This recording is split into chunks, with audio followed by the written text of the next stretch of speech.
আমরা তো নবীজির তুতু মোবারক হাতে নিতে পারি নাই, আমরা তো নিজের মুখে মালিশ করতে পারি নাই, আমরা তো নিজের বুকে মালিশ করতে পারি নাই। শুধুমাত্র ইয়া রাসূলুল্লাহ বলেছি, তাতেই আমি বেদাতি হয়ে গেছি। শুধুমাত্র নবীকে দাঁড়ায়া সালাম দিয়েছি, তাতেই আমাদের বন্ধু ফতোয়া দিয়েছে। তারা কি ওই বুখারীর হাদিসটা পড়ে নাই? হযরত উরওয়া বলে, রাসূল ওযু করতে লাগলেন, কানু ইয়াকতাতিলুনা, নবীজির সাহাবায়ে কেরাম আজকে আপনারা ভিড় করছেন মাহফিল শোনার জন্য।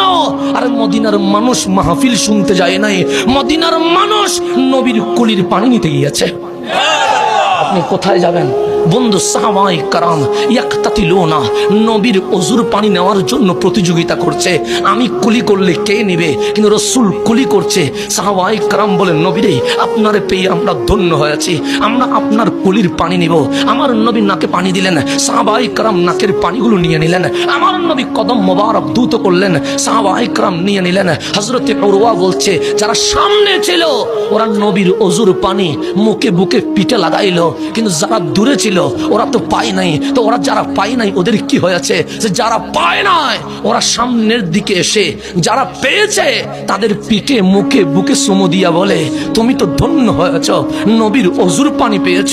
আমি যেহেতু পাই নাই, তোমার চুমা দিয়া নবীর ওযুর পানিটা একটু বরকত নিতে চায়।